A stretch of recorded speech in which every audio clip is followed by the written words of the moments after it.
Sa disgrasya ang outing ng isang mag-anak sa Davao del Norte. 6 ang patay nang mahulog sa creek ang sinasakyan nilang truck. Nasa frontline ng balitang yan, si John Aroa.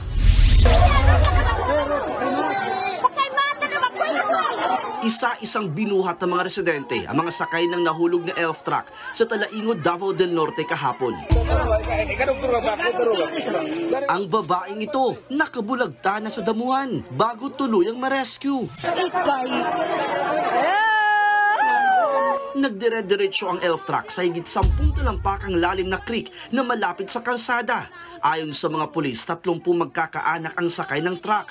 6 sa kanila ang idiniklarang dead on arrival kasunod ng trahedya. Kabilang ang 3 minor de edad, 10 taon, 1 taon at 8 buwang gulang. Base sa investigasyon, nawala ng preno ang sasakyan kaya sinadya raw ng driver na ihulog ang truck sa creek. Lumalabas ding ipinahiram lang ng kapitan ng barangay ang elf truck para sa outing ng mga biktima. Hawak na ng mga pulis ang truck driver na tauhan din ng barangay.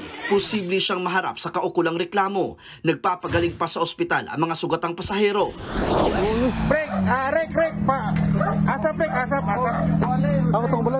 Milagrong nakaligtas ang 1 taong gulang na lalaki at kanyang ama matapos mahulog ang sinasakyang sidecar sa 100 talampakang lalim na bangin sa barangay Campo 4 sa Talisay City, Cebu. Hindi naman nakaligtas ang ina at asawa ng biktima na si Marilyn Sabal. Ayon sa mga otoridad, mabato ang kalsadang dinaanan ng sidecar dahil sa ulan. Posible raw na dito na disgrasya ang sasakyan at nagdire-diretso sa bangin. Pinangangambahan ding gabi pa na disgrasya ang mag-anak at tatagpuan na lang kinaumagahan. Nagbabalita mula sa frontline, John Aroa, News 5.